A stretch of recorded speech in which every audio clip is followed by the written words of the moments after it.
तो कैसे हैं आप सब लोग। आशा करता हूं आप सबने हमें काफी मिस किया होगा, हमने भी आपको काफी मिस किया। कुछ दिनों से मैं वीडियो नहीं बना पा रहा था और कई कमेंट आ रहे सर आप कब वीडियो बनाएंगे। कारण ये था कि मेरी कुछ हेल्थ ठीक नहीं चल रही, तो अब मैं फिट एंड फाइन हूं। आ चुका हूं आपके जेकेएसएसबी के सुपरवाइजर एग्जामिनेशन का नया वीडियो लेक्चर लेके।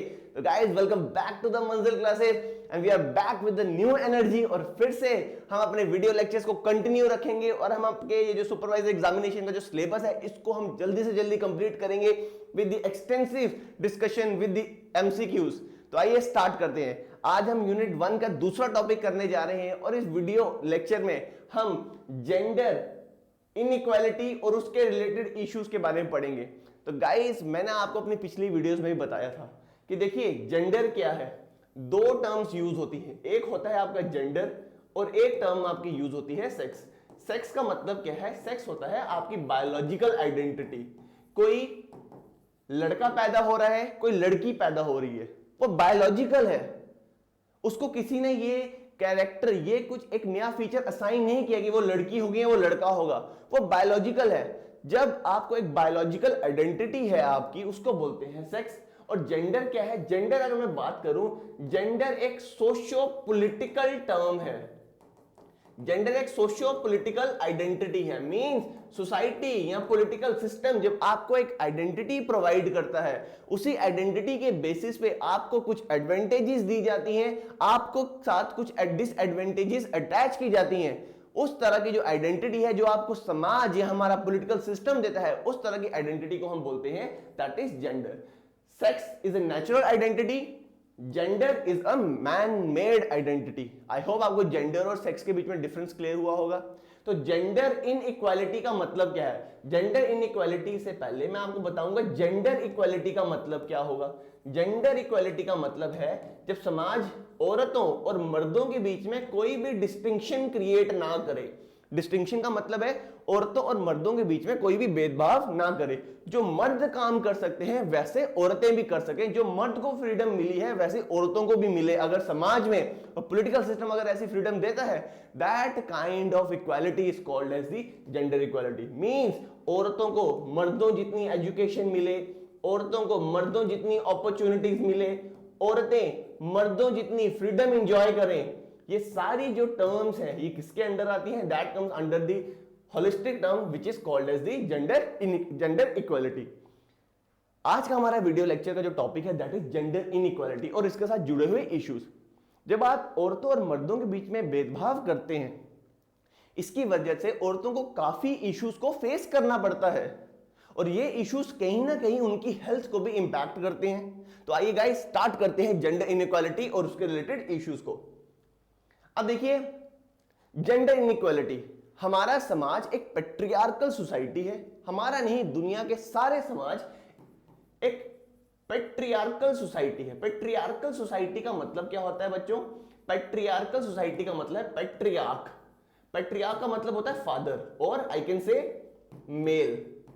हमारी जो सोसाइटी है वो एक मेल डोमिनेटेड सोसाइटी है। मतलब वहां पे मर्दों का डोमिनेशन है, मर्दों का दबदबा है और मर्द औरत को हमेशा सप्रेस करने की बात करते हैं, उनकी फ्रीडम को रिस्ट्रिक्ट करने की बात करते हैं और रिस्ट्रिक्ट होती भी है औरतों की फ्रीडम।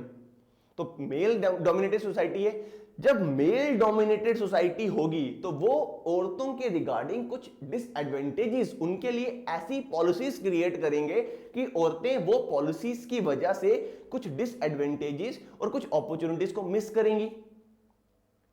तो पेट्रियार्कल सोसाइटी, अगर मैं बोलूं patriarchal society is the root cause of the gender inequality. और दुनिया की हर सोसाइटी, हर समाज में आपको पेट्रियार्कल सोसाइटी देखने को मिलेगी। आप कहेंगे सर वेस्टर्न सोसाइटी बड़ी मॉडर्न है, तो आप बिल्कुल गलत हैं।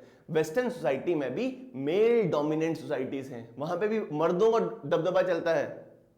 आज अगर आप अमेरिका की प्रेसिडेंट इलेक्शन देखेंगे, कोई भी औरत प्रेसिडेंट नहीं बन पाई है। क्यों? बिकॉज लोग ही नहीं देखना चाहते औरत को प्रेसिडेंट। तो मेल डोमिनेटेड सोसाइटी है दुनिया की हर कंट्री में। अब ऐसा क्या कारण है बच्चों कि औरतों को इनइक्वालिटी फेस करनी पड़ती है? जेंडर इनइक्वालिटी के लिए कौन से फैक्टर रिस्पॉन्सिबल है? तो सबसे पहला फैक्टर आता है आपकी इलिटरेसी। जो अनपढ़ता है ये सबसे बड़ा कारण है जेंडर इनइक्वालिटी का। अब आप देखिए हमारा समाज ऐसा है, हमारे समाज में मर्दों को प्रेफरेंस दी जाती है, और हमारे समाज में जब मर्दों को प्रेफरेंस दी जाती है, इवन परिवार की बात करें, आज ऐसा नहीं होगा बट कहीं ना कहीं आज भी ये प्रेवलेंट है। और वो क्या चीज है, हमारे आज भी हमारी जो फैमिलीज हैं वो ये कंसीडर करती हैं कि उनकी परिवार को मेल चलाएगा, उनके वंश को मेल बढ़ाएगा, और औरत तो दूसरे के घर की रानी है, वो दूसरे के घर को बनाएगी, संवारेगी।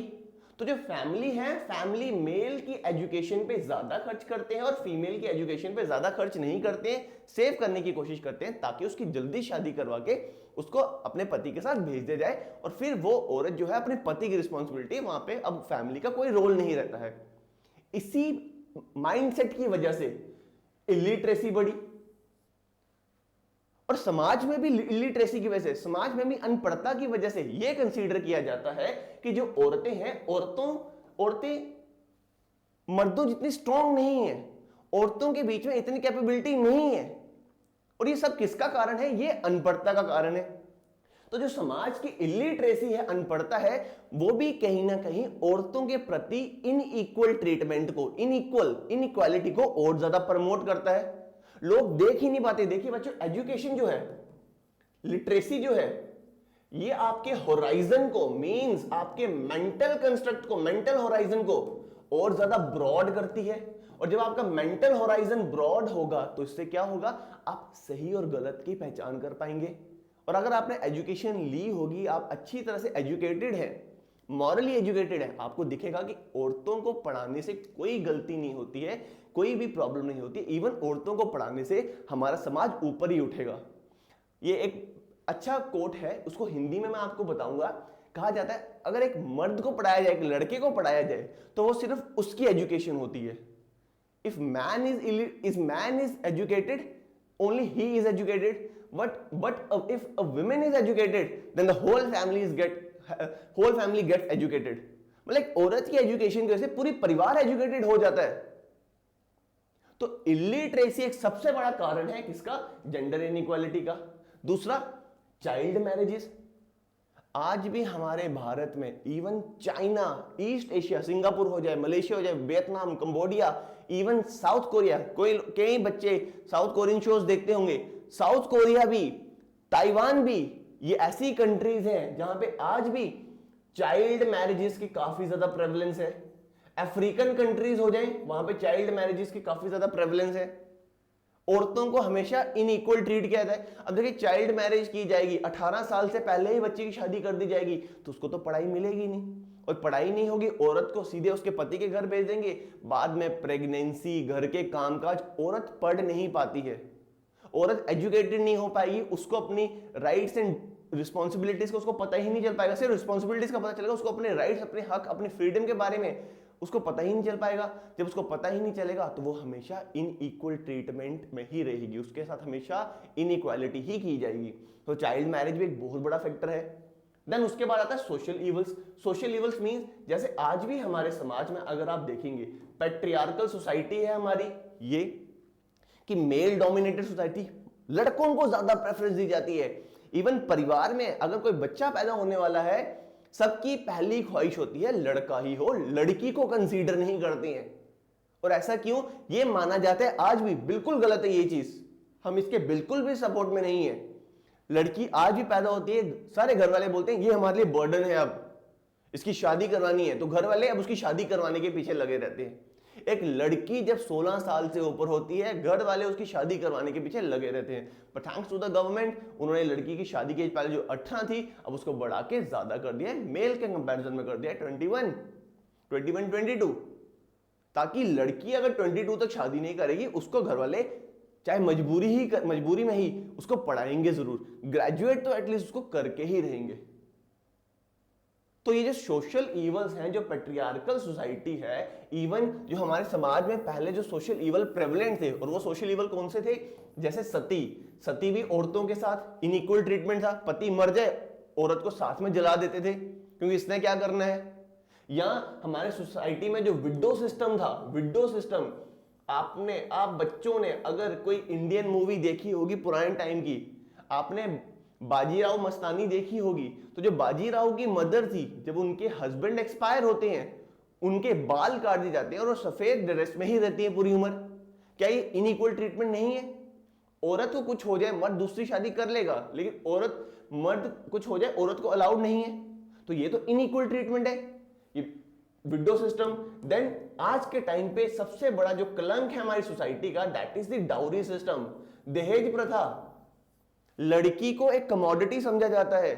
घर वाले पढ़ा लिखा के जब उसको दूसरे घर में बेचते हैं, दूसरे घर वाले जो लड़के वाले हैं वो सोचते हैं लड़की हमारे पे बर्डन ना बने, तो उसके लिए डाउरी लेते हैं, सम्मान लेते हैं। मे बी उनमें कैपेबिलिटी नहीं होगी कि वो एक छोटी सी गाड़ी हो या वो एक सामान फर्नीचर हो, वो उसको बना ना पाए, वो उनकी कैपेबिलिटी नहीं बना पाएंगे, बेचारे होंगे ऐसे ही, नहीं बना पाएंगे, शादी करेंगे चलो घर का सामान बन जाएगा, कैपेबिलिटी नहीं होंगी, नालायक होंगे शायद से वो। डाउरी सिस्टम ने ही आज हमारे समाज में मोस्ट परिवार को लगता है औरत जब लड़की पैदा होती है वो बर्डन है। तो जो फीमेल फीटिसाइड है, फीमेल फीटिसाइड का या फीमेल इन्फेंटिसाइड का के केसेस बढ़ रहे हैं।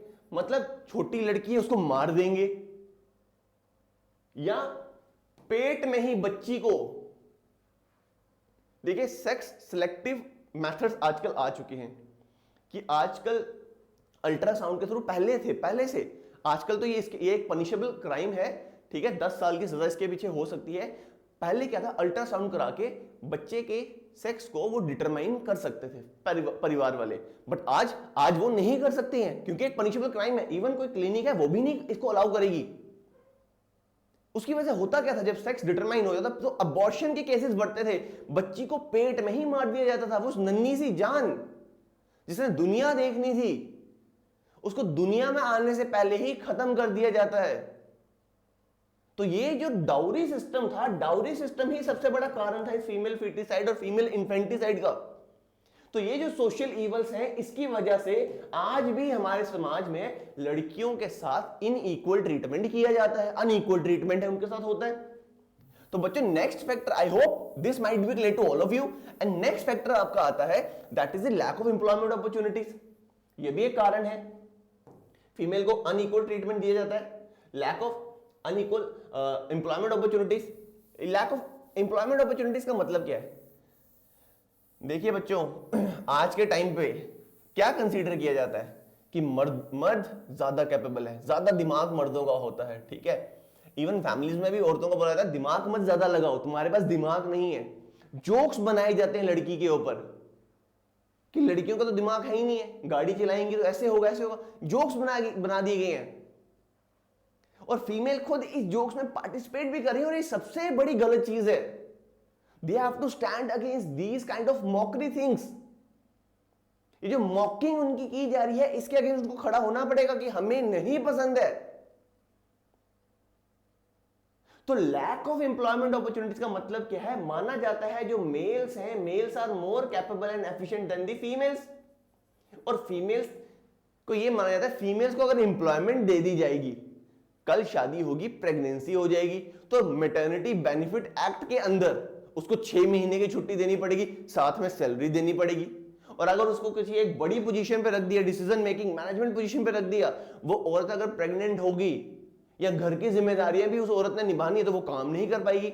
इसी वजह से, इसी माइंडसेट की वजह से औरतों को एम्प्लॉयमेंट की अपॉर्चुनिटीज भी कम मिलती हैं। ये मानता औरतों को छोटा मोटा काम ही दिया जाता है, और उनकी जो ग्रोथ है, करियर ग्रोथ है, वो भी इतनी नहीं होती है। तो लैक ऑफ एम्प्लॉयमेंट अपॉर्चुनिटीज भी एक कारण है।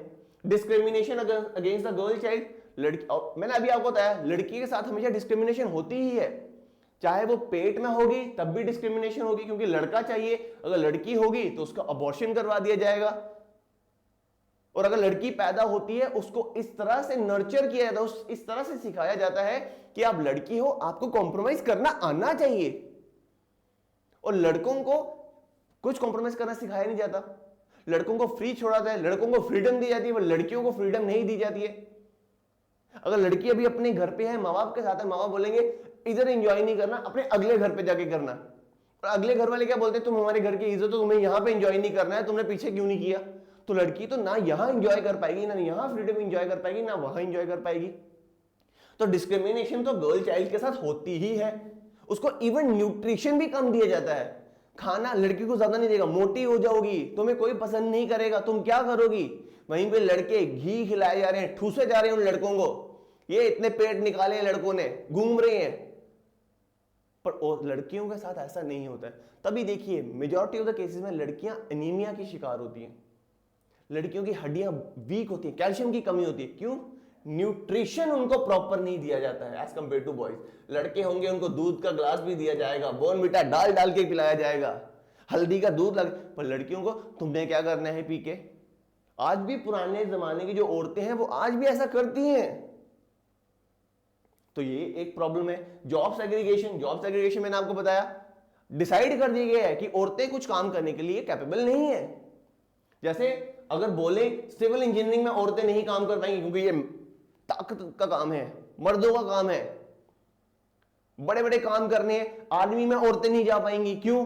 ये वॉर का काम है, और वॉर इज द वो कहते हैं ना, लड़ाई मर्दों का गहना है, ज्वेल है लड़कों का। यही जो माइंडसेट है ये जॉब सेग्रीगेशन भी क्रिएट कर रही है। औरतों को रखा था ठीक है, हॉस्पिटैलिटी की जॉब हो जाए, रिसेप्शनिस्ट की जॉब हो जाए, या नर्सिंग की जॉब हो जाए, या डे केयर की जॉब हो जाए, टीचिंग की जॉब, ये लड़कियों के लिए ठीक है। पर लड़कों को मर्दों वाले काम करने हैं। जॉब सेग्रीगेशन क्रिएट होता है, और इसी जॉब सेग्रीगेशन की वजह से औरतें इन अनइक्वल ट्रीटमेंट फील करती हैं, पे भी उनको कम दी जाती है। लैक ऑफ लीगल प्रोटेक्शन, देखिए लीगल प्रोटेक्शन, कानून बन चुके हैं, सती के अगेंस्ट कानून है, सती के अगेंस्ट कानून है, डाउरी के अगेंस्ट कानून है, डोमेस्टिक वायलेंस के अगेंस्ट कानून है, सेक्सुअल हरासमेंट के अगेंस्ट कानून है। बट क्या ये कानून रियलिटी में एप्लीकेबल है? बिल्कुल भी नहीं। औरतें हमेशा इन जो लॉज हैं, इन लॉज का इफेक्टिव इंप्लीमेंटेशन देख ही नहीं पा रही हैं। कोई ना कोई लूपहोल निकाल के लड़की की गलती निकाल दी जाती है। तो ये जो लीगल प्रोटेक्शन है औरतों को इतनी मिल नहीं पा रही है। इवन वर्क प्लेस में औरतों के साथ सेक्सुअल हरासमेंट होती है। अभी मैंने आपको पिछले वीडियो लेक्चर में बताया था, मी टू कैंपेन थी। मी टू कैंपेन में औरतों के साथ वर्क प्लेस में जो सेक्सुअल हरासमेंट हुई, औरतों ने अपने वो बयान किए। तो ये क्या शो करता है? ये शो करता है कि औरतें वर्क प्लेस में भी, घर पे तो सुरक्षित होंगी ही नहीं, कोई ना कोई किसी तरह से उनको इनअप्रोप्रिएटली टच करने की कोशिश करेगा, पब्लिक प्लेसेस में टच करेगा, इवन वर्क प्लेस में भी वो सिक्योर नहीं है। और इसके पीछे कारण क्या है? लोगों के बीच में डर नहीं है। और डर क्यों नहीं है? क्योंकि कानून इफेक्टिवली इंप्लीमेंटेड ही नहीं है। I hope this might be clear to all of you. Lack of legal protection is also a factor responsible for gender inequality. Bodily autonomy. मेरा शरीर मेरा है, मैंने क्या करना है मैं डिसाइड करूंगा। औरतों को इसकी भी आजादी नहीं है। When to get pregnant and when not to get pregnant, ये भी औरतें डिसाइड नहीं कर सकती। उनको अपनी बॉडी के ऊपर ही राइट्स नहीं है। इन लॉज बोलेंगे बच्चा चाहिए, पति बोलेगा बच्चा चाहिए, औरत को अगर नहीं चाहिए तब भी उसको उनकी बात माननी पड़ेगी, जबरदस्ती होती है उनके साथ। तो lack of bodily autonomy is also a factor responsible for gender inequality. And next is poor medical care.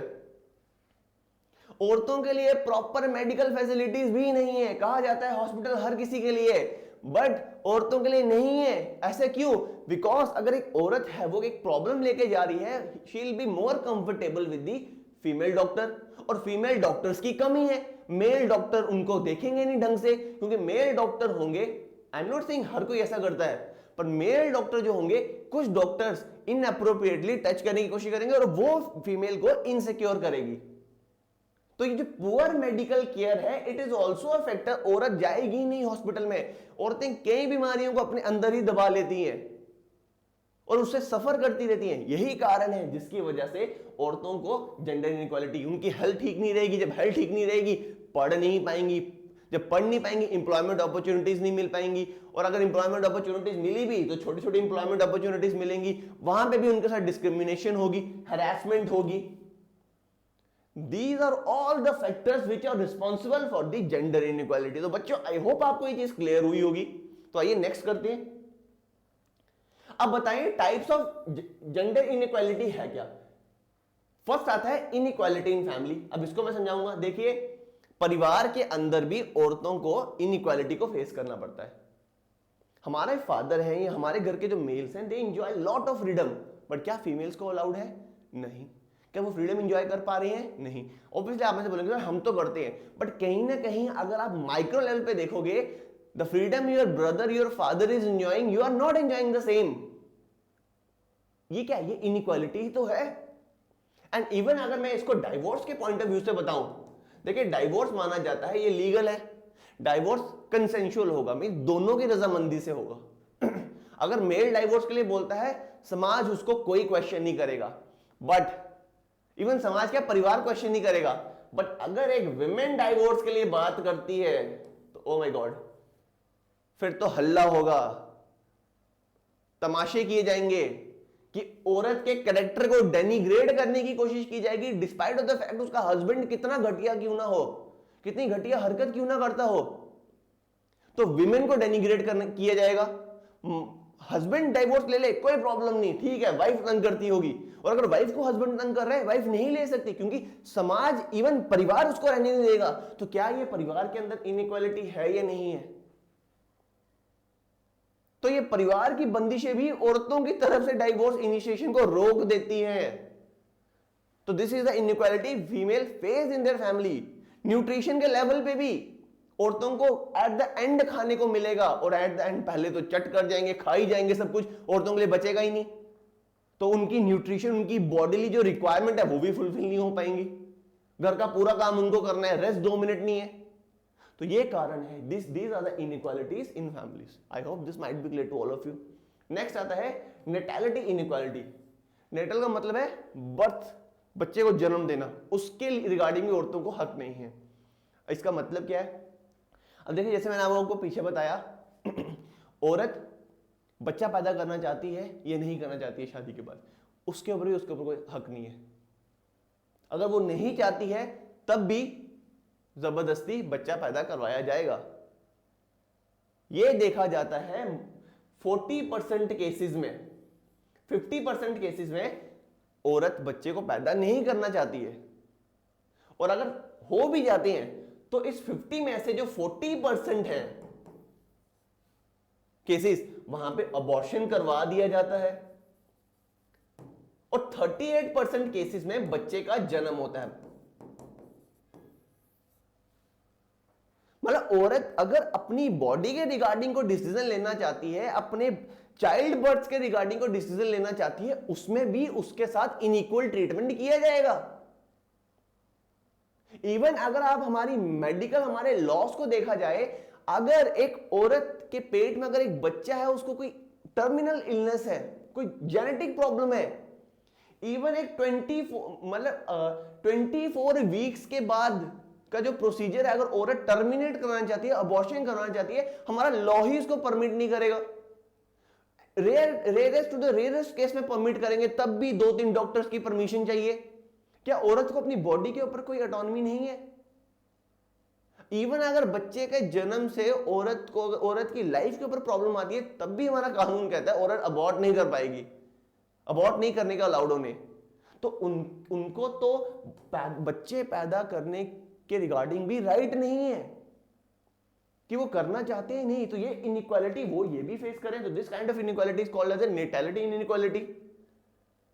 तो नेक्स्ट टाइप इनइक्वालिटी आती है एम्प्लॉयमेंट इनइक्वालिटी और प्रोफेशन इनइक्वालिटी। जैसे मैंने आपको बताया, सब सही में बच्चों, प्रोफेशनल का मतलब है, पहले तो बात करेंगे एजुकेशन के रिगार्डिंग। ये बोला जाता है लड़कियां साइंस क्या करनी है, लड़कियों ने, लड़कियां सिंपल अपना आर्ट्स रखें, बीकॉम रखें, जो ऑफिस के काम है वो करें, साइंस, मैथमेटिक्स, इंजीनियरिंग, टेक्नोलॉजी ये वाली फील्ड ना रखें, जिसको हम कहते हैं stem, science, technology, engineering and mathematics. Stem में तो औरतें आई ना, स्टेम फील्ड्स में। स्टेम ब्रांचेस कौन सी होती है? Science, technology, engineering and mathematics. इसमें औरतें ना आए, क्योंकि ये बड़ा हार्डवर्क वाला काम है, बड़ा मेंटल होराइजन जिसका ब्रॉड है, उसके रिगार्डिंग काम है। औरतें काम नहीं कर पाएंगी, इसमें काफी हार्डशिप लगती है, हार्डवर्क लगता है, औरतें नहीं कर पाएंगी। और औरतों को क्या, आर्ट्स रख लो, आप साइंस, आप साइंस की कोई ऐसी फील्ड रखो जो इतनी हम बोलेंगे टीडीएस ना हो, इतना हार्डवर्क ना करना पड़े, इतना फिजिकल लेबर ना हो वहां पे। तो एक तो ये सेग्रीगेशन कर दी गई है।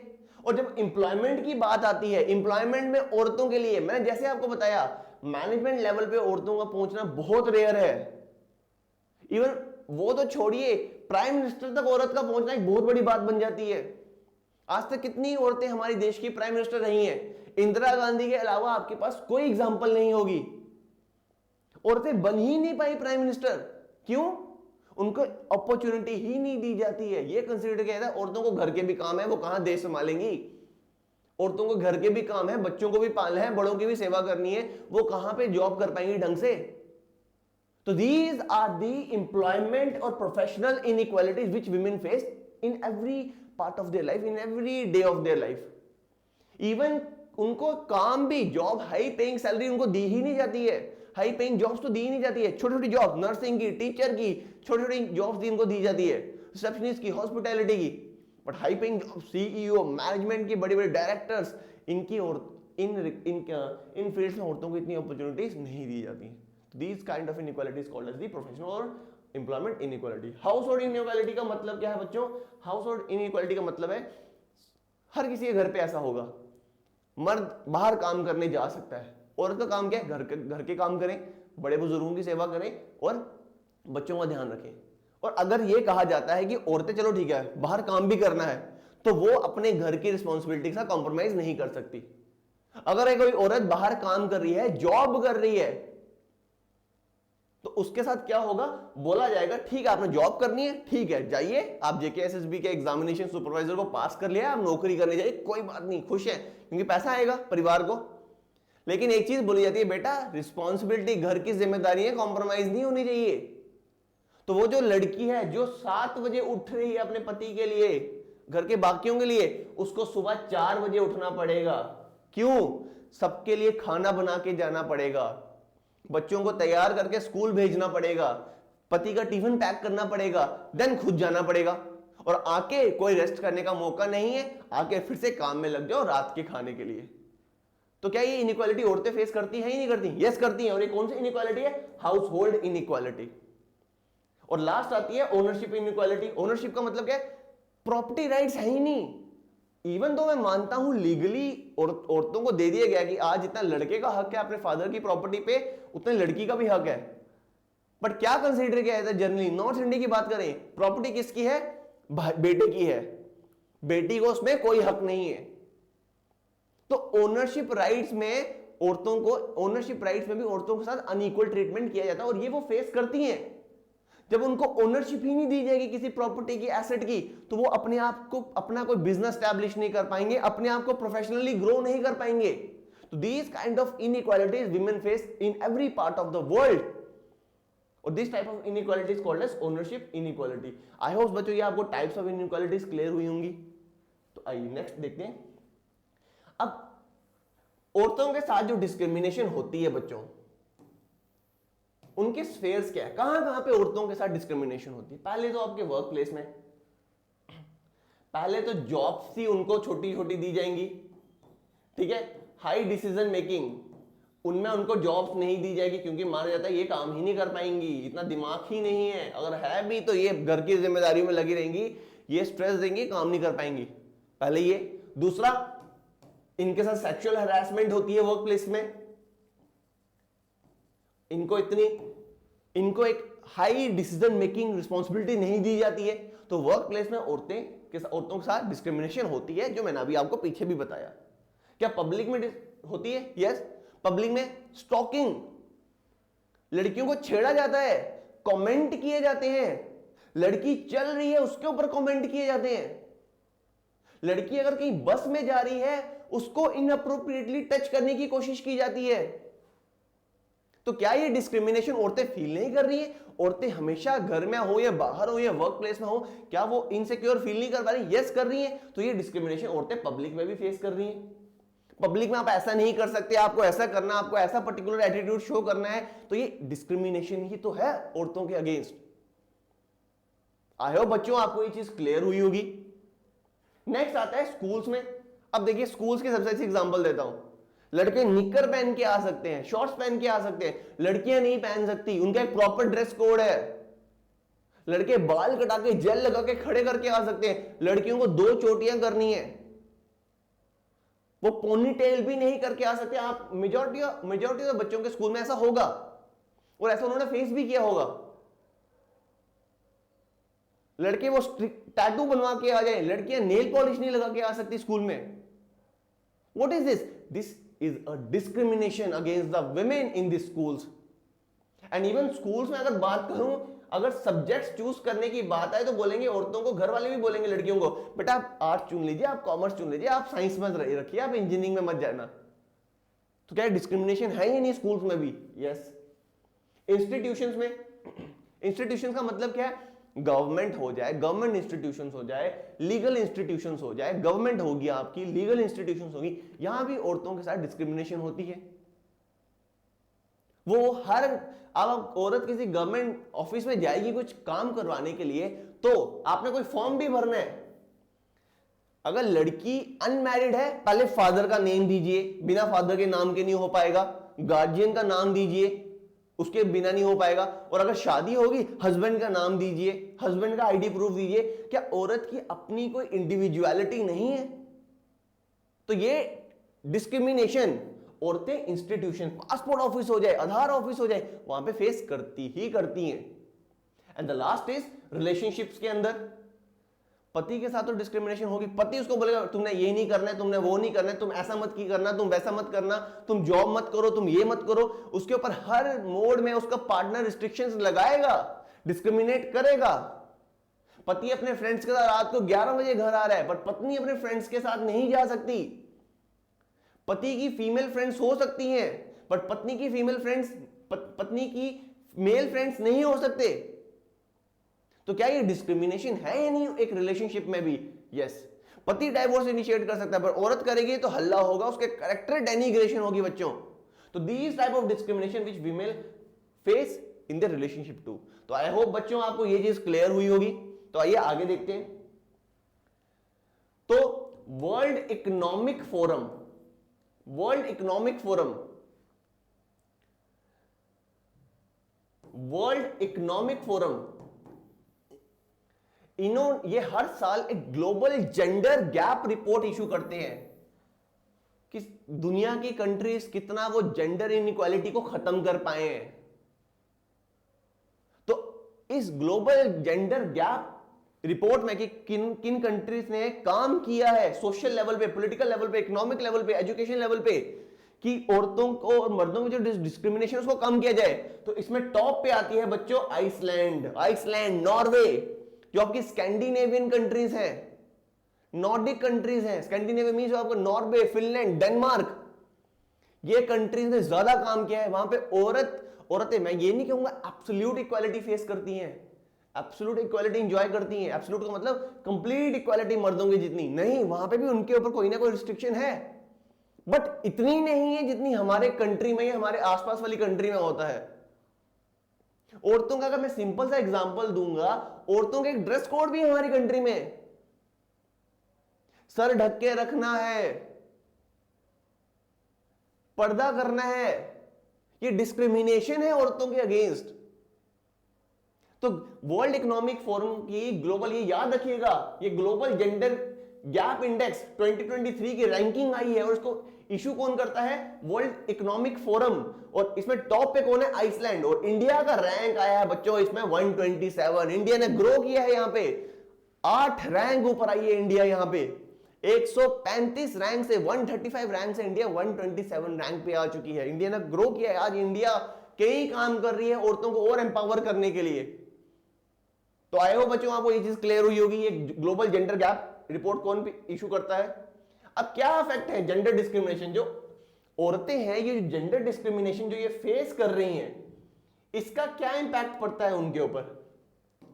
क्या कोई इंपैक्ट पड़ता है? क्या कोई प्रॉब्लम होती है? यहां पर बोलते हैं चलो कोई बात नहीं, चिल है, ऐसा तो रोज ही होता है, हमें क्या फर्क पड़ रहा है? कि जेंडर डिस्क्रिमिनेशन की वजह से औरतों को इफेक्ट पड़ता है? यस, डिप्रेशन कारण है, डिप्रेशन होता है औरतों को, extreme discrimination, extreme harassment in public, in relationship, in schools, in colleges, in workplaces, depression होता है, उनको एंजाइटी होती है, और डिप्रेशन और एंजाइटी की वजह से ईटिंग डिसऑर्डर क्रिएट होता है। ईटिंग डिसऑर्डर में और खाएंगे तो खाते ही रहेंगी, रुक नहीं पाएंगी, कंट्रोल नहीं हो पाएगा अपने ऊपर, ईटिंग डिसऑर्डर।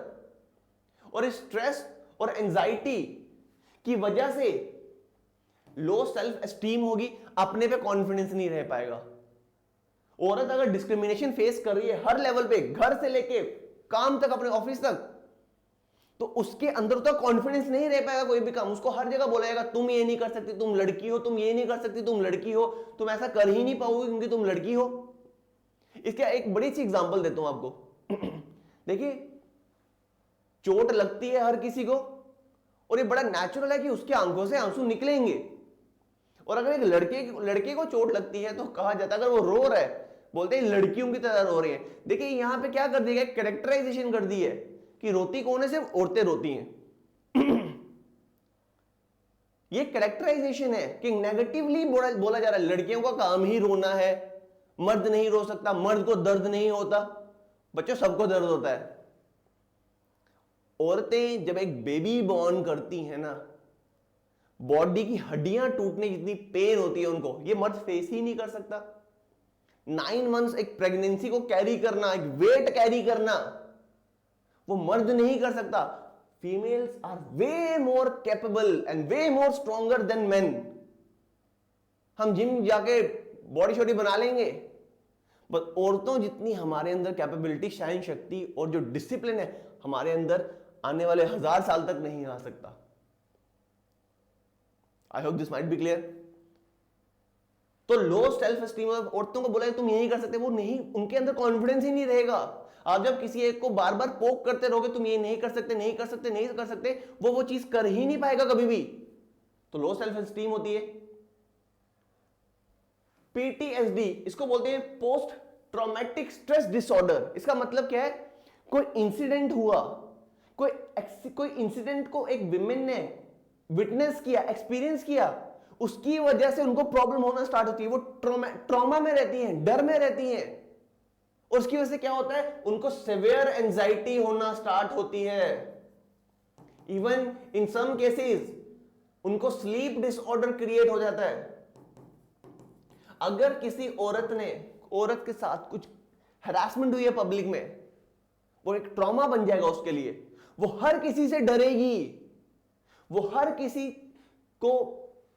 की नजर को एक गलत तरीके से लेगी और डर जाएगी। वो कोई एक्सीडेंट विटनेस किया है औरत ने, कोई एक्सपीरियंस किया है, वो उस चीज से डरेगी, उसको एंजाइटी होगी, स्लीप डिसऑर्डर होगा और बीमारियां और लगेंगी उसको। तो इसको बोलते हैं पीटीएसडी, मींस पोस्ट ट्रॉमेटिक। कोई इंसिडेंट के बाद, इंसिडेंट जो इसने एक्सपीरियंस किया, विटनेस किया, उसकी वजह से उनके अंदर जो हेल्थ इश्यूज आते हैं, मेंटल इश्यूज उनके अंदर जो क्रिएट होते हैं उनको बोलते हैं पीटीएसडी। और इनकी वजह से औरतों की हेल्थ खराब होती है, डिस्क्रिमिनेशन की वजह से। डॉक्टर के पास ही नहीं जाएंगी औरतें, क्योंकि डॉक्टर इनअप्रोप्रिएटली टच करेगा तो क्या होगा, डॉक्टर के पास नहीं जाएंगी, प्रॉब्लम बनती जाएगी और हेल्थ और ज्यादा डिटेरियोरेट होती जाएगी। इंजरी एंड डेथ भी हो सकती है डिस्क्रिमिनेशन की वजह से। अगर किसी ने औरत का जबरदस्ती करने की कोशिश की, या तो इंजरी होगी, या इन द वर्स्ट केस वो अपने आप को बचाने के लिए, औरत जब अपने आप को बचाने की कोशिश करेगी तो हो सकता है मौत भी हो जाए। तो ये एक इफेक्ट है। एंड द लास्ट इज, कहा जाता है मर्द ज्यादा सुसाइड करते हैं, नहीं, मर्दों से 1.5 टाइम्स ज्यादा औरतें सुसाइड करती हैं। जो सुसाइड का जो रेशियो है 1.5 times more in women than mens. तो औरतें ज्यादा सुसाइड करती हैं। एंड वो किसकी वजह से, वो जो डिस्क्रिमिनेशन फेस कर रही हैं, जो पिछली स्लाइड में आपको बताया, वर्क प्लेस में, स्कूल्स में, कॉलेजेस में, उनको इतना स्ट्रेस दिया जाता है, इतना डिप्रेशन उनके अंदर क्रिएट होता है, इतनी ज्यादा लो एस्टीम होती है कि औरतें एट द एंड अपनी लाइफ को ही एंड कर देती हैं। और किसकी वजह से, हम लोगों की वजह से, हम लोगों के इस दिमाग की वजह से जो उनके साथ डिस्क्रिमिनेट कर रहा है। आई होप बच्चों आपको ये चीज क्लियर हुई होगी। नेक्स्ट आता है, अब क्या इस इनइक्वालिटी को खत्म करने के लिए कोई इंडिया में कानून बने हैं या नहीं। देखिए सबसे पहला आता है आर्टिकल 15। आर्टिकल 15 हमारे इंडियन कॉन्स्टिट्यूशन का कहता है किसी के साथ भी उसके रंग, उसके भेद, उसके जेंडर, उसके प्लेस ऑफ बर्थ के बेसिस पे कभी भी कोई डिस्क्रिमिनेशन नहीं करेगा। सरकार मतलब कौन? सरकार किसी के साथ भी उसके रंग, उसकी जात, उसकी कास्ट, उसकी क्रीड, उसके रिलीजन, उसके जेंडर के बेसिस पे किसी के साथ डिस्क्रिमिनेशन नहीं करेगा। मीन सरकार हर किसी के लिए इक्वल दरवाजे खोल के रखे हुए हैं। आई थिंक आर्टिकल 15 क्लियर हुआ होगा। और आर्टिकल 15 का ही एक सब आर्टिकल है, that is article 15 clause 3। Article 15 clause 3 सरकार को, सरकार मींस गवर्नमेंट को, ये ऑर्डर्स देता है कि विमेन्स के लिए एक स्पेशल प्रोविजंस बनाए जाएं उनकी अपलिफ्टमेंट के लिए। विमेन्स को अगर हमें अपलिफ्ट करना है, विमेन्स को अगर हम एम्पावर करना है, सशक्त करना है उनको, तो उसके लिए स्पेशल प्रोविजंस बनाए जाएं। तो देखिए अभी जो आपके इंडियन कॉन्स्टिट्यूशन में 106 कॉन्स्टिट्यूशनल अमेंडमेंट एक्ट लाया गया, जिसके थ्रू हमारे पार्लियामेंट के अंदर भी 33% सीटें विमेन्स के लिए, पार्लियामेंट हो जाए, स्टेट लेजिस्लेटिव असेंबली हो जाए, इनमें जो 33% सीटें जो विमेन्स के लिए रिजर्व कर दी गई हैं, वो किस आर्टिकल के ऑर्डर्स को मानते हुए किया है? That is article 15 clause 3। ये क्वेश्चन आ सकता है बच्चों आपको कि 106 कॉन्स्टिट्यूशनल अमेंडमेंट एक्ट जो विमेन्स को पॉलिटिकली एम्पावर करेगा। पॉलिटिकली एम्पावर का मतलब सीटें, अब लोकसभा की इलेक्शन आने वाली है, 33% सीटें उस पे सिर्फ औरत फीमेल कैंडिडेट होंगे। तो फीमेल कैंडिडेट होंगे मींस उनको एम्पावर किया जा रहा है, उनको अपलिफ्ट किया जा रहा है, पार्लियामेंट में उनकी रेशियो को बढ़ाया जा रहा है। ये किस आर्टिकल के अंदर? It is according to article 15 clause 3। It is not according to 15 clause 3। I hope बच्चों आपको ये चीज क्लियर हुई होगी। इसी के रिगार्डिंग आपको पता ही है, आप अगर किसी गांव को बिलोंग करते हैं, शहर को बिलोंग करते हैं, 73rd and 74th constitutional amendment act of 1992, इसके अंदर क्या किया गया था? आपकी पंचायत हो जाए या आपकी म्युनिसिपैलिटीज हो जाए, इनके अंदर म्युनिसिपैलिटीज, यहां पे जो औरतें हैं उनके लिए 33% सीटें रिजर्व कर दी गई थी 1992 में। पंचायत हो जाए या म्युनिसिपैलिटी, वहां पे औरतों के लिए 33% सीटें रिजर्व्ड है 1992 से, और ये चलते आ रहा है। नेक्स्ट आता है directive principles of state policy. ये बेसिकली क्या है? ये ऑर्डर्स हैं सरकार के लिए कि सरकार को आने वाले टाइम पे क्या क्या काम करने हैं, सरकार को क्या क्या पॉलिसीज बनानी है। और directive principle of state policies के अंदर भी कहा गया है कि विमेन के साथ जो हैरासमेंट है उसको हमें रोकना है, और उसके लिए सरकार को आदेश दिए गए हैं, पार्लियामेंट को आदेश दिए गए हैं, इसके रिगार्डिंग कानून बनाया जाए, रूल्स एंड रेगुलेशंस बनाए जाए, ताकि विमेन्स के एम्पावर किया जाए, विमेन्स को इक्वल अपॉर्चुनिटी दी जाए, और विमेन्स के साथ जो हैरासमेंट है उसको रोका जाए। आई होप बच्चों this might be clear to all of you.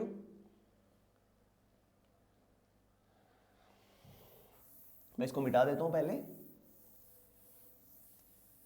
Next आता है बच्चों आपका that is sustainable development goal. देखिए sustainable development goal, United Nations ने कुछ गोल्स बनाए हैं कि अगर हमें दुनिया को बचाना है उसके लिए हमें कुछ 17 गोल्स को ओबे करना है, इनको फॉलो करना है। 17 गोल्स होंगे और इन 17 गोल्स में 169 टारगेट्स होंगे। बच्चों ये चीज याद रखिएगा, 17 गोल्स होंगे और 169 टारगेट्स होंगे। इन गोल्स के अंदर बोला गया है हमें पॉवर्टी कम करनी है, हमें एजुकेशन देनी है, हमें सैनिटेशन करनी है, हमें सैनिटेशन को मेंटेन करना है, हमें एनवायरनमेंट को प्रोटेक्ट करना है, हमें सबको डिसेंट लाइफ देनी है। एंड इवन इसके अंदर ही जो गोल नंबर 5 है वो कहता है हमें विमेन को एम्पावर करना है, और उनके रिगार्डिंग जो डिस्क्रिमिनेशन हो रही है और वो जो इनइक्वालिटी फेस कर रही है इसको एलिमिनेट करना है दुनिया से।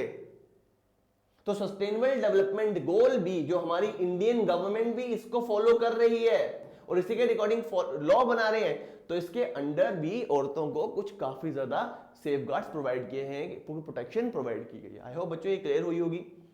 सती प्रिवेंशन एक्ट ऑफ 1987 में एक एक्ट बनाया गया कि भारत के कई हिस्सों में जब पति मर जाए औरत को जिंदा जला दिया जाता था, तो सती प्रिवेंशन एक्ट के थ्रू क्या बोला गया कि औरतों को जलाना एक पनिशेबल, एक बहुत ज्यादा हीनियस क्राइम कंसीडर किया जाएगा, और जो इसके अंदर इन्वॉल्व होंगे उनको सेवियर पनिशमेंट दी जाएगी। तो सती इंडिया के अंदर सती प्रिवेंशन एक्ट ऑफ 1987 के अकॉर्डिंग बैन है। इवन हमारी कंट्री में आज जो दहेज प्रथा चल रही है, अंदर आजकल दहेज प्रथा नहीं है, आजकल गिफ्ट प्रथा है, क्योंकि डाउरी बोलेंगे तो पकड़े जाएंगे। क्योंकि डाउरी प्रोहिबिशन एक्ट ऑफ 1961 के अंदर क्या बोला गया है कि डाउरी, किसी भी तरह की डाउरी, चाहे छोटी चीज भी क्यों ना हो, वो एक पनिशेबल क्राइम है। तो डाउरी तो नहीं ली जाती आजकल के टाइम पे गिफ्ट लिए जाते हैं। पेरेंट्स बोलते हैं हम अपनी लड़कियों को गिफ्ट दे रहे हैं, गिफ्ट पे तो किसी ने रोक नहीं लगाई है। तो डाउरी ने आज एक नया रूप ले लिया है, और वो क्या है, गिफ्ट्स। तो ये भी एक बेटा दहेज ही है। तो डाउरी भी हमारी कंट्री में प्रोहिबिटेड है। स्पेशल मैरिज एक्ट, देखिए औरत को इवन ये भी मर्जी नहीं है, ये भी अलाउड नहीं है कि वो किस अपना पार्टनर खुद चूज कर सके। और अगर उसको चूज करना भी होता है कि अपनी कास्ट में से ही चूज करे, और वो भी घर वालों से पूछ के। तो स्पेशल मैरिज एक्ट के अंदर ये बोला गया है बच्चों कि जो अगर इंटर कास्ट मैरिजेस हैं, अगर एक कास्ट का लड़का हो और दूसरी कास्ट की लड़की हो, इंटर कास्ट मैरिजेस या इंटर रिलीजन मैरिजेस, दो अलग अलग धर्मों के लड़का लड़की शादी कर रहे हैं, इस केस में भी सरकार ने एक लॉ बनाया है, that is special marriage act 1954, जिसके अंदर उन लड़की लड़के को प्रोटेक्शन प्रोवाइड करेगी गवर्नमेंट। और ये लीगल है कि अगर आप इंटरकास्ट मैरिज करते हैं या इंटर रिलीजन मैरिज करते हैं, it is legal in the country. I hope बच्चों आपको चीज क्लियर हुई होगी। और 73rd, 74th और 106 कॉन्स्टिट्यूशन अमेंडमेंट एक्ट, जो मैंने आपको बताया कि विमेंस के लिए 33% रिजर्वेशन कर दी गई है पार्लियामेंट में और लोकल गवर्नमेंट्स में। आई होप बच्चों आपको चीज क्लियर हुई होगी। नेक्स्ट आता है, गवर्नमेंट ने तो औरतों को एम्पावर करने के लिए और क्या स्टेप्स उठाए हैं। सबसे पहला स्टेप 2015 में Beti Bachao Beti Padhao, means save the daughter and educate the daughter campaign start की गई थी। इसके अंदर क्या कहा गया कि विमेन जो गर्ल है, गर्ल की एजुकेशन, गर्ल को पहले गर्ल इन्फेंटिसाइड, फीमेल इन्फेंटिसाइड और फीमेल फीटिसाइड, जो पेट में ही बच्चे को मार दिया जाता है, फीटिसाइड का मतलब फीटस, पेट में बच्चे को मार दिया जाता है, फीमेल फीटिसाइड और इन्फेंटिसाइड कंप्लीटली अबॉलिश कर दी गई कि एक पनिशेबल क्राइम है और उसके अंदर मौत की सजा भी मिल सकती है ऑफेंडर को, तो उसको तो बंद किया गया। साथ में इसका मेन मकसद था बेटी को तो बचाना है पर बेटी को पढ़ाना भी है, means educate the girl child, educate the girl child. तो ये प्रोग्राम लाया गया ताकि लड़कियों को एजुकेट किया जाए, वो एजुकेट होंगी तो अपनी राइट्स को, अपनी फ्रीडम को वो और अच्छे एंजॉय कर पाएंगी और समाज के लिए एक प्रोडक्टिव एसेट भी बन पाएंगी। बेटी पढ़ाओ बेटी बचाओ। देन नेक्स्ट आता है महिला ई हार्ट। महिला ई हार्ट का मतलब क्या है, उनके लिए एक जगह, जैसे होते हैं ना एग्जीबिशंस लगते हैं, वैसे ही महिला ई हार्ट एक लॉन्च किया गया 2016 में। और इसके अंदर क्या किया गया, जो फीमेल एंटरप्रेन्योर्स हैं, फीमेल बिजनेसमैन है, वो अपना सामान उन मार्केट्स में आके बेच सकती है, उनके सामान की एग्जीबिशन होगी ताकि उनका सामान बिक पाए और वो एम्पावर हो पाएंगे। देखिए पैसा आएगा तो वो फाइनेंशियली एम्पावर हो जाएंगी। तो महिला ई हार्ट का प्रोग्राम लॉन्च किया गया 2016 में। एंड साथ में औरतों के बीच में एंटरप्रेन्योरशिप मींस बिजनेस के जो बिजनेस को उनके अंदर जो बिजनेस के जो उनके स्किल्स हैं उनको प्रमोट करने के लिए, ताकि वो बिजनेस में आ सकें, बिजनेस स्टार्ट करें, इसके लिए एक प्रोग्राम लॉन्च किया गया था, स्टैंड अप इंडिया प्रोग्राम। और इसके अंदर क्या किया गया था, औरतों को लोन दिया जाएगा ताकि वो अपना बिजनेस स्टार्ट कर सकें। तो ये सब किसके लिए था, विमेन के एम्पावरमेंट के लिए, ताकि विमेन को जो अपॉर्चुनिटीज कम मिल रही है उस इनइक्वालिटी को कम किया जाए। देन आता है प्रधानमंत्री मातृ वंदना योजना। प्रधानमंत्री मातृ वंदना योजना का मतलब क्या है बच्चों, अब फीमेल अगर प्रेग्नेंट होती है, ये मैटरनिटी बेनिफिट के लिए, कोई औरत काम कर रही है अगर वो प्रेग्नेंट होती है तो उसको एक सेफगार्ड प्रोवाइड किया जाएगा, उसको सैलरी दी जाएगी, उसको बेनिफिट दिए जाएंगे उस काम के। 2017 में लॉन्च किया गया था ये, उसको छुट्टियां दी जाएंगी और उसकी सैलरी भी मिलेगी। एंड फीमेल को 5,000 रुपए मिलेंगे 3 इंस्टॉलमेंट्स में, जिसके अंदर फीमेल को अपने बर्थ को रजिस्टर करना पड़ेगा, अपने बच्चे के बर्थ को प्री नेटल चेकअप कराना पड़ेगा, मींस डिलीवरी से पहले भी चेकअप करवाना पड़ेगा, इंजेक्शन जो चाहिए वो। एंड इवन जो औरतें जो काम नहीं कर रही हैं ज्यादा, जो दिहाड़ी लगाती होंगी, वो इतना न्यूट्रिशन अपने लिए नहीं ले पाएंगे, उसके लिए पैसा चाहिए, तो गवर्नमेंट ये पैसे के थ्रू उनको वो जो रिक्वायर्ड न्यूट्रिशन है, जो रिक्वायर्ड उनको कैलोरीज चाहिए, जो उनको विटामिन मिनरल चाहिए, वो प्रोवाइड कर सके। एक डायरेक्ट बेनिफिट ट्रांसफर स्कीम है ये, डायरेक्ट बेनिफिट ट्रांसफर स्कीम, जिसके अंदर औरतों को पैसा दिया जाता है 5,000 3 इंस्टॉलमेंट में, ताकि वो अपने न्यूट्रिशन का ध्यान रख सके, जो बच्चे की जो प्री नेटल प्रेगनेंसी डिलीवरी से पहले जो उनके टेस्ट होंगे, चेकअप होगा, वो करवाएं और बच्चे के बर्थ को रजिस्टर कर सके और बच्चे के न्यूट्रिशन और अपने न्यूट्रिशन डिलीवरी के बाद उसको पूरा कर सके इन 5,000 से। दो ये 5,000 अमाउंट बहुत कम है, बट स्टिल कुछ नहीं के जगह कुछ तो मिल रहा है उनको। आई होप बच्चों ये आपको क्लियर हुआ होगा। ये भी विमेन एम्पावरमेंट के लिए किया गया। गवर्नमेंट आज के टाइम पे विमेन को साइंस फील्ड में प्रमोट कर रही है, मींस बोल रही है कि विमेन स्टेम एजुकेशन की तरफ जाएं।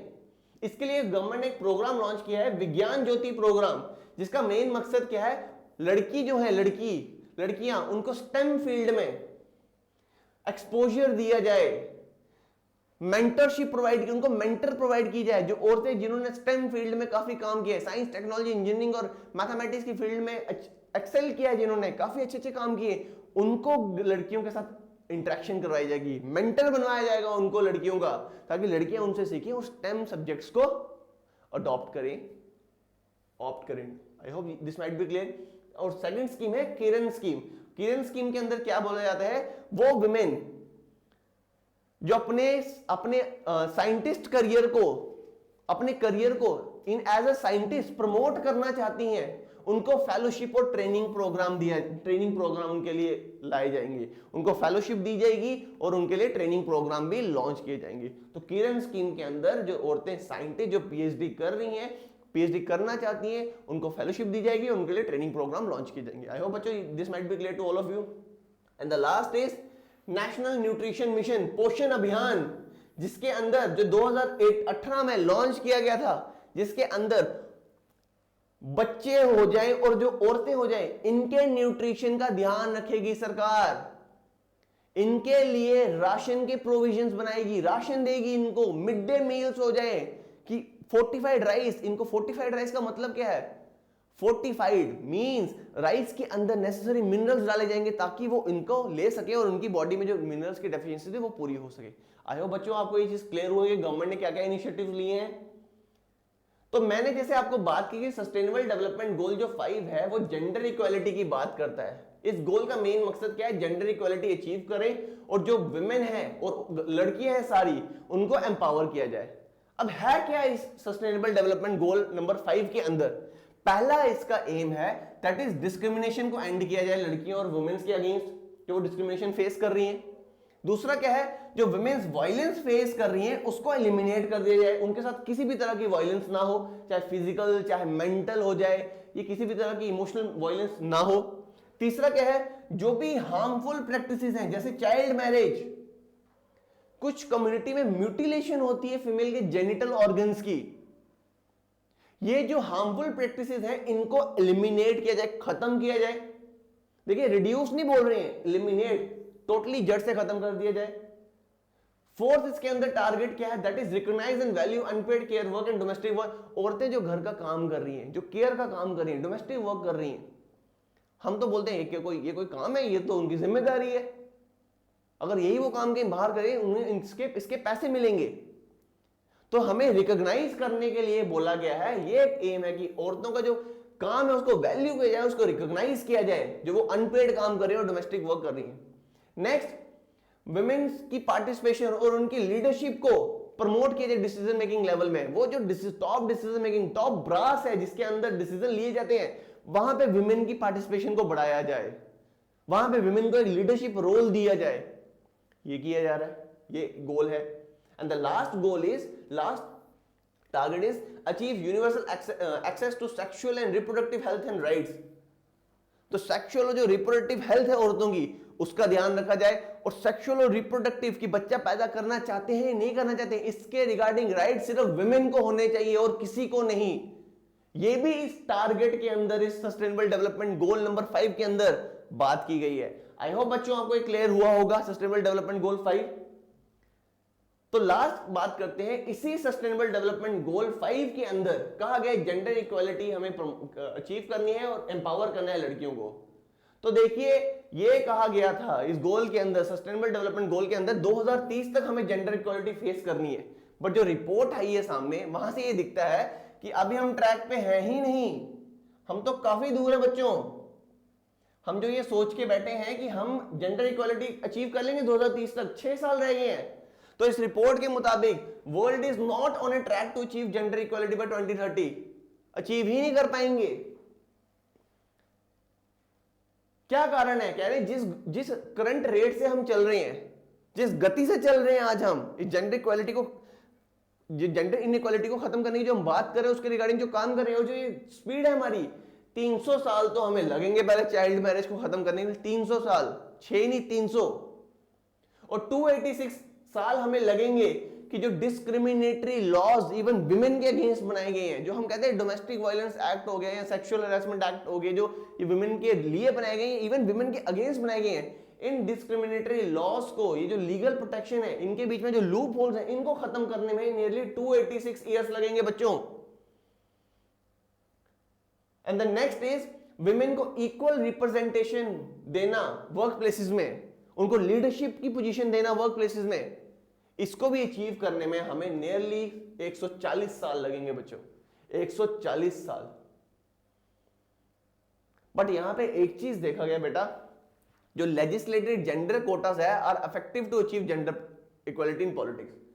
मींस आज जो सरकार कानून बना रही है कि पॉलिटिक्स में औरतों को इतना शेयर होना चाहिए, जैसे अभी हमारा 106 कॉन्स्टिट्यूशनल अमेंडमेंट एक्ट बनाया गया है, 72 and 73rd and 74th constitutional amendment act है, ये जो लॉज बनाए गए हैं, जेंडर कोटा जो दिया गया है औरतों को, इसके थ्रू तो हम पॉलिटिक्स में तो जेंडर इक्वालिटी अचीव कर लेंगे आराम से, उसमें कोई इशू नहीं है। इस रिपोर्ट के मुताबिक आज भी कहा जाता है जो औरतों की रिप्रेजेंटेशन है पार्लियामेंट में, जो 30% औरतों को दिया जा रहा है, 30% कंट्री औरतों को कोटा दे रही है।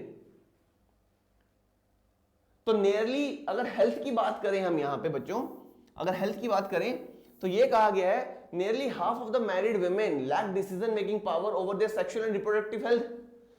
अपनी सेक्सुअल और रिप्रोडक्टिव हेल्थ एंड इवन उसके रिगार्डिंग जो राइट्स हैं कि बच्चा पैदा करना है नहीं करना है, उसमें आधे से ज्यादा औरतों को तो कोई हक ही नहीं है, वो डिसाइड ही नहीं कर सकती हैं। एंड नियरली 5 में से 1 औरत ऐसी है, यंग वुमेन आज के टाइम पे 5 में से 1 यंग वुमेन ऐसी है जो अपने 18th बर्थडे सेलिब्रेट करने से पहले ही उनकी शादी करवा दी जाती है। तो देखिए हमारी जो विमेन्स है ना, ये जितना चीजें फेस कर रही है ना, हम we men can never thought of that, हम उनको फेस भी नहीं कर पाए, हम डिप्रेस हो जाएंगे, हम कोई गलत स्टेप उठा लेंगे उसके रिगार्डिंग। पर जितना ये फेस करिए, और वो सब किसकी वजह से, वो हम सब की वजह से, हमारे मेंटल एटीट्यूड्स की वजह से। हम औरत को एक पब्लिक प्लेस में सेफ्टी प्रोवाइड नहीं कर सकते हैं, हम औरत को एक घर पे अपनी माँ, अपनी बहन, अपनी बीवी को हम वो प्रोटेक्शन प्रोवाइड नहीं कर पा रहे हैं, वो रिस्पेक्ट नहीं दे पा रहे हैं।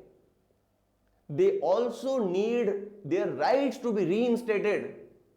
They are also humans. देखिए यहां पे एक बात मैं जरूर बोलूंगा, सबको ये याद रखना है, ह्यूमन राइट की बात करते हैं तो women rights are also human rights बच्चों, ये भी ह्यूमन राइट्स हैं, विमेन आर ऑल्सो ह्यूमन। ये कोई एलियन नहीं है कि ये फील नहीं कर पाएंगी, ये भी फील करती हैं। तो आई होप आपको अगर मेरा वीडियो लेक्चर अच्छा लगा हो, इंफॉर्मेटिव लगा हो, हम ये अपने साथ एक कमिटमेंट कर सकते हैं, न्यू ईयर रेजोल्यूशन रख सकते हैं कि हम कोशिश करेंगे कि हमारे घर की जो औरतें हैं, हमारे जो बाहर की जो समाज में हमारी जो बहनें और माएँ हैं, इनके साथ हम कभी डिस्क्रिमिनेशन ना करें और इनको अपनी तरह ही ट्रीट करें और इनको प्रोटेक्शन प्रोवाइड करें। तो अगर आपको मेरा वीडियो लेक्चर अच्छा लगा हो, प्लीज मेरे वीडियो को लाइक करें, शेयर करें और हमारे चैनल द मुंजिल क्लासेस को सब्सक्राइब करें। जय Hind, God bless you all.